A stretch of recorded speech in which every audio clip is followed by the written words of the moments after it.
Gather round, hunters, and welcome back to another episode of Starfleet Command, Orion Pirates Boss Squad. I'm Fleet Admiral here of the heavy battlecruiser Ancient Kings, as we continue our campaign against the Romulan Star Empire, and we have been doing harsh and fierce battle over the triple star cluster that makes up the Romulan homeworld, the Reman homeworld, and whatever this planet is that just happens to be constantly boarding it.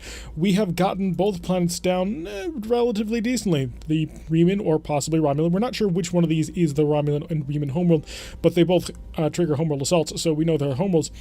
It is down to 41, and the side bet is 15. So we're in a relatively powerful position. So let's move on here and see if we can't take out this side planet.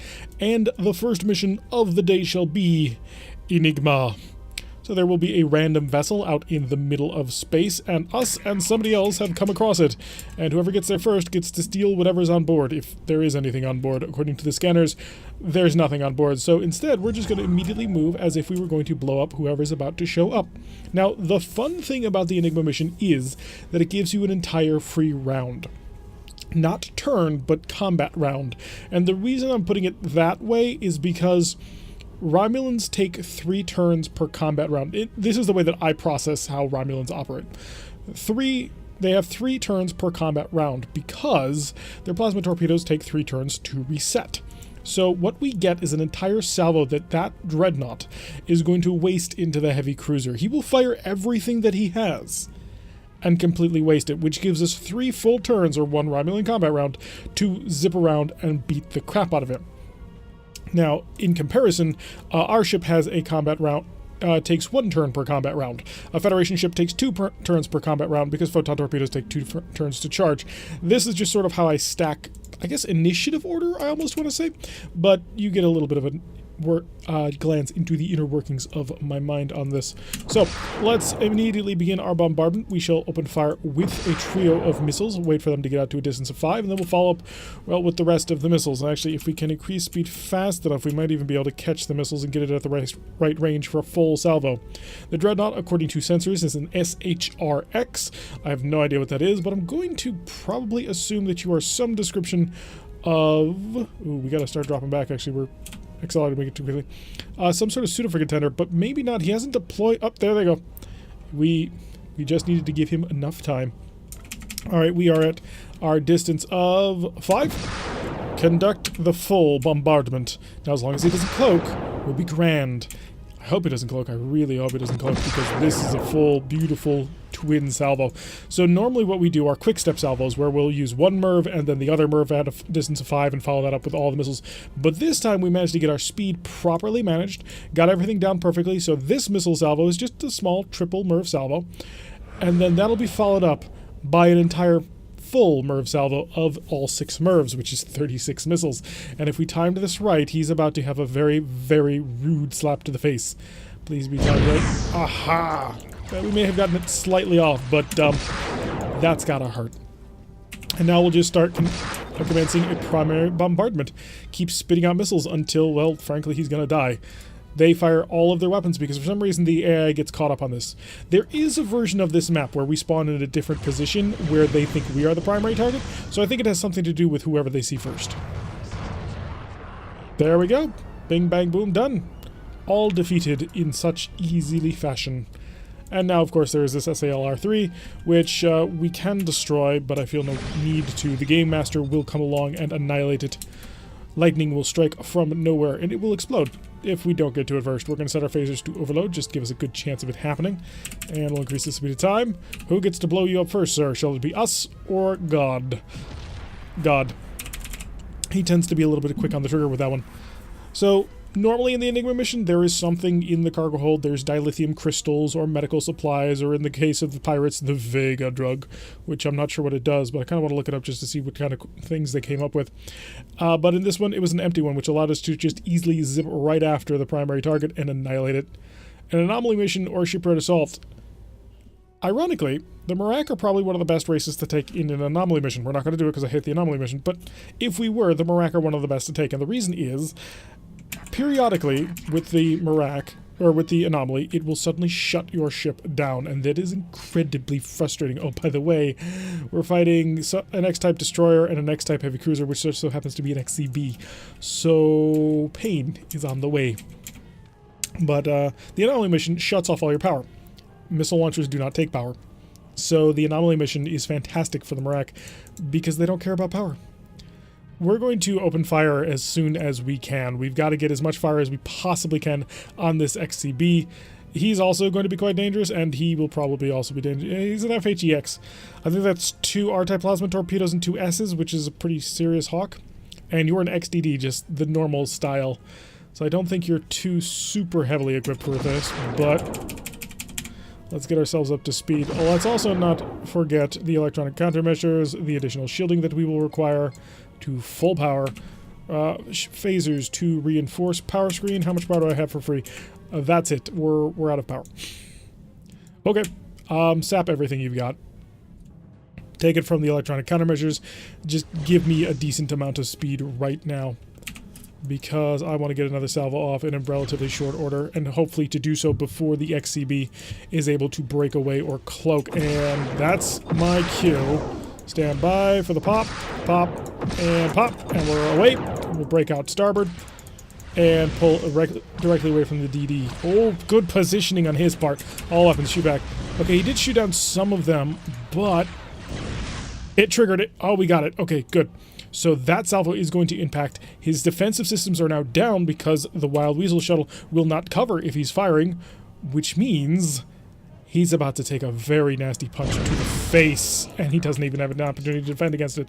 We've already gotten hit through. We've already destroyed his shuttle base, so immediately we follow up full barrages on from all tubes. We want to get this out as soon as possible, nail him with as much firepower as possible. He will have his D-type plasma torpedo back online soon. Up, and he's going for a cloak. It looked like for a second he was going for a cloak, but apparently not. Apparently he's kind of dumb. Although his point defense system is going to be able to handle quite a bit of the incoming, but we can just overwhelm it. And then the rest of the real missiles are coming in. His Gatling phasers were able to get involved, and there we go. We tore him apart. Now it's on to the Orus. The Orus has deployed his Wild Weasel, so we're going to dump our MIRVs as soon as we can. Pop 1, pop 2. Aha! Perfect timing on that one. So they popped right as they were about to hit. The plasma torpedoes coming in from the Pugnator into our friend, who happens to be the Freedom. Oh, we can't hit him, but the MIRVs are going to seek out anyway, so apparently they rolled well or something. Getting a decent amount of damage. 38 damage from that. We have a whole bunch of interceptors on the way. They are from the Pugnator, I believe, because I don't think the Orus carries that sort of equipment. All right, we need to go after these guys then. Phasers to overload. We're going to get involved, get nice up close and personal with them. Missile tubes will, of course, be prepared to engage anybody dumb enough to come out of cloak. Pop that. Phasers. Let's get more phasers. This is going to be a little bit uglier than I wanted it to be. And we've got incoming. I don't have enough weapons to take him down, unfortunately. Pop this. And then follow up with a full salvo. Oh, the Freedom is not having a good day. Look at all that battle damage on the saucer section. But I think we've got his number here. Yep, his shuttle bay is offline. Took him down. Okay, excellent. I would like to only fire phasers in order to take you out. Or disruptors. Disruptors I'm fine with as well. They're not particularly effective anti-ship weapons. Unless the enemy ship has already been pretty badly damaged. The AI able to get a shot they generally shouldn't be able to get, because normally the cloaking field goes back on before a weapon can meet home. He does have an open shield on his stern. We're going to maneuver around to it and just start pouring fire in. Because all we need is just a little bit of fire to continually make it weak. As long as the shield is being bombarded, even if it's not there, it will not regenerate. So it's a very excellent position for us to be in. Start breaking off. This is our last MIRV salvo. It will probably not impact. I'm willing to bet that he will have a Wild Weasel ready for it. But we are going to separate and open fire with the rest of the salvo. Yep, there he goes. He had a Wild Weasel for it, but we have the real salvo following up quite close behind. Should be timed just perfectly in order to completely wipe him out. Let's keep in mind that the Stardock is off in that direction, which is currently directly behind us. Or upper right-hand corner. Okay. Because we're going to kill him soon. Got a decent amount of hull damage on that. He's a Plasma F torpedo about to come back online. We've got our C-Rack ready to go, but we're going to engage with disruptors, see if we can't get a shot on. We couldn't, but the phasers, the capacitor is fully charged. We are within a range of 5. Let's engage. Got him. So USS Freedom having a little bit of trouble. He's lost 1 of his Plasma F torpedoes, 2 of his Phaser X's, both of his anti-missile defense systems, which he kind of needs. Hopefully he'll get that fixed soon. And 1 of his Phaser X's. Whereas we have gone through most of our ammunition, we have no more MIRVs left, and we're in relatively good shape. We did take a couple of plasma torpedoes to the face, but they were well calculated and worked out quite nicely. Let's slow down. And in fact, we're going to go phasers normal mode and defense systems, point defense active. We're going to cover for him just a little bit because he's going to need it. Unfortunately, I don't know if he's going to prioritize his anti-missile defense system in this sort of environment. Nope, he's going to focus on phasers. Now, phasers are super flexible, yeah, but no, the AMD would make life easier for him. So now all three of the Klingon star docks are engaging us with our own heavy weapon type. A bit unfortunate. Feels a little bit awkward, but hey, we're going to be able to take him down without too much trouble, hopefully. Cross your fingers. We will use disruptors and normal phasers, which will make the incoming salvos a little bit more difficult.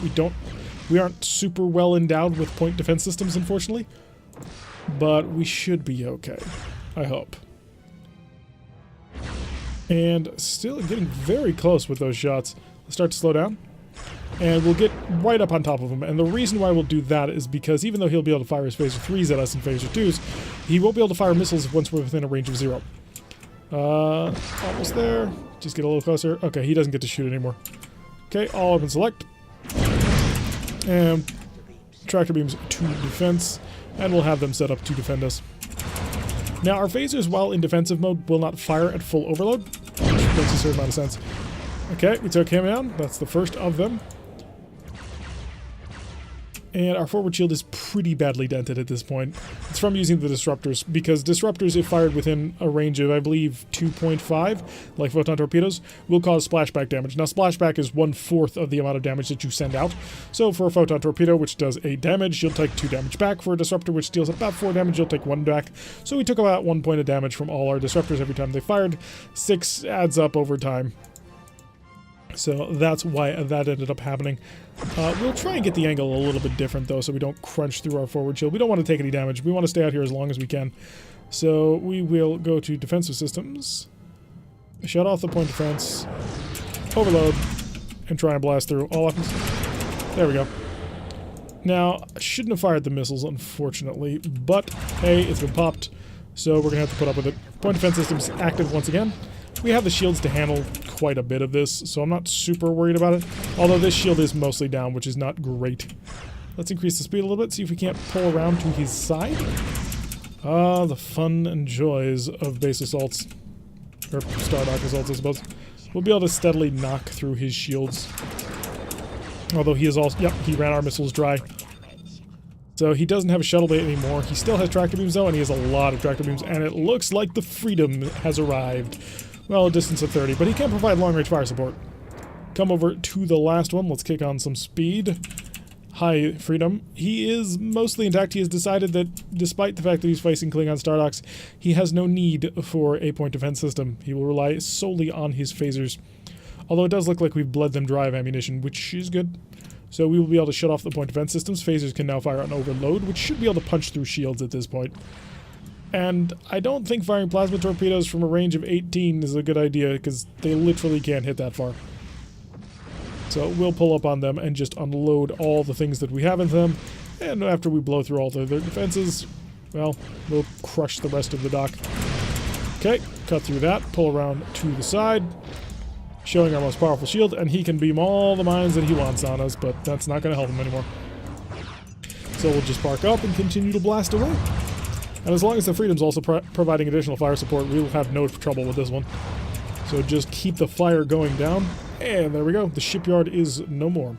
We opted not to go for the capture because I didn't feel like buying Marines again. That's the sole reason. Although if I could get resupply while in field, that'd be awesome. And then I'd be willing to buy them more often because we have a ridiculous amount of prestige. We're sitting at 29,000. Oh, that's ridiculous. Romulan Star Empire still owns the system, but for how much longer? That's the real question. We've got a planetary assault, which is way more fun than a shipyard assault.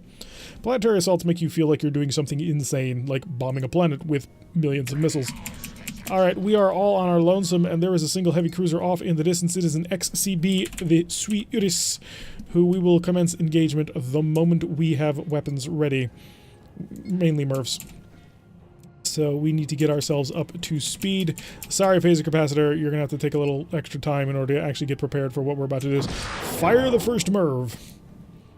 Need to get ourselves up to a speed of about 15, 16 in order for the distance to be correct. And that way we can fire everything in additional salvo to fire.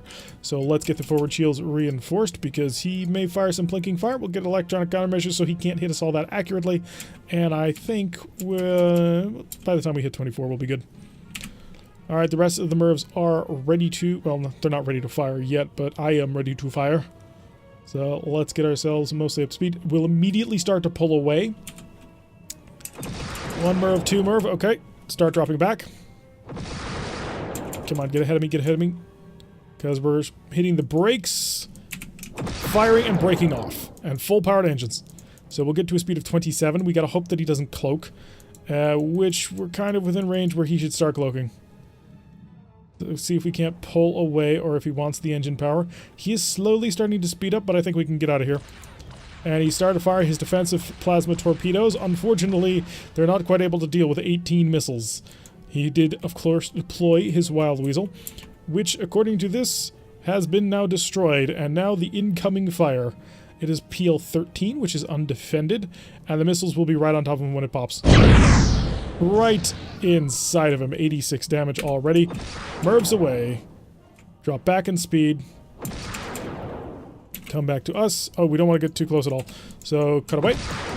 And burn, burn, burn. More speed and maneuverability. We want to stay away from the forward arc. We want to stay away from his ability to fire his heavy plasma torpedoes at us. Although he started to do the right maneuver, but then he... Is he cloaking? Why did it break off? No idea. But he started to do the right maneuver with turning away to give his point defense systems more time to protect himself. But then he turned back into it, and he's just going to get run down by all those missiles. Shattered. Couldn't stand the 2 salvos. If he'd used his cloaking device better, well, he would have been able to do something. But as things stands, well, he made a mistake. We have 3 salvos of MIRVs to go, which is just enough to annihilate a planet. It's PL-13, which means it doesn't have shields, doesn't have any major defenses. It'll have 8 phaser 3s, which we can break through. So we will get ourselves within range and drop ourselves down to speed of 24 so we can stack the salvo up properly. MIRVs on the select will increase the speed of time so we rush on into that planet. Because the planet doesn't move, we can't extend the range of our missiles, so we've only got the 3 turns of flight, which on a missile that travels at a speed of 24 gives us a distance of 72. So we wait for 72 to hit, and then we start opening fire. And we can increase the speed of time again. Now I don't know if... No, I do know actually that the distance that we are seeing is the distance to the surface of the planet, because when that distance is 0, you will explode on the planet. That's rather distressing, actually. And it looks like our port side launcher did run out of ammunition, unfortunately. But we are closing quite quickly. Alright, start to brake. Hit the brakes now. Let's get the rest of the salvo in front of us. And then follow up with the real missiles. And just... Well, that planet is a lot bigger than us. It's not the biggest planet in the game, but it's fairly large. And this is just death incarnate. Okay, it's not the full death incarnate. The full death incarnate is 116 missiles, I believe? I haven't done the math in a little while. 36 times 3 plus 8, and that'll be your number. Yeah, they're having a bad day. The tractor beams tried. They really did. Alright, let's increase the speed sound just so we can get up here. Just start firing missiles on into them. We will bombard the planet until it is slag. Yep, no defenses. No defenses remain. All weapons left. Continue bombardment. How many Marines they got left? Oh, they're down to the minimum. Okay, send in the Marines. We're currently sitting on 15 Marines, and we beam over 5 at a time, so we can only do this a couple more times before we really kind of have to go home to rearm and repair. Otherwise, well, things can get ugly. You really do not want to be on a planetary assault and suddenly find that you have no Marines. Believe me, we've gone through it. It's, well, kind of soul-crushing. So as we wait for our Marines to finish securing the entirety of the planet, the giant green radioactive planet, although when you consider it, the Romulans probably would come from a green planet given the motif, although we know they're not. Yes, of course, Romulus is this beautiful Roman-style planet. Alright, let's see how much prestige. I believe it shall be 450? 495, I lowballed it. And the planet is neutral. There is an opportunity to grab it. We'll take a planetary assault in order to actually grab the planet, because I don't believe that there should be a shipyard in orbit over the planet if nobody owns it. It's the last mission. If we fail this, then the Empire defense will go right back up to a grand total of 30, which is unfortunate. So we're going to try and knock this guy out. We are currently staring down a dreadnought. She is a K9RHX, and we are being escorted today by the Heavy War Destroyer USS Paris. It is the drone version of the Heavy War Destroyer with the 4 missiles and the 4 anti-missile defense systems. And that is definitely a PLPH. It is PLPH-0. No. No, you are not. You are not PLPH-0. Or is it PL-0? No, I think it's PLPH-0. Probe, please. Thank you. Okay, we also have a light cruiser over here. So this mission just got interesting. We're going to, if this is the planet I think it is, we are going to have to avoid battle with the dreadnought. And we need to know, like, yesterday, because I should be commencing my bombardment now of the dreadnought if this is not the planet I fear it is. Did the Romulans go whole hog on trying to save this world? 99, it's 126, we should be getting data soon. It's not, okay. Well, I still don't want to waste too much firepower.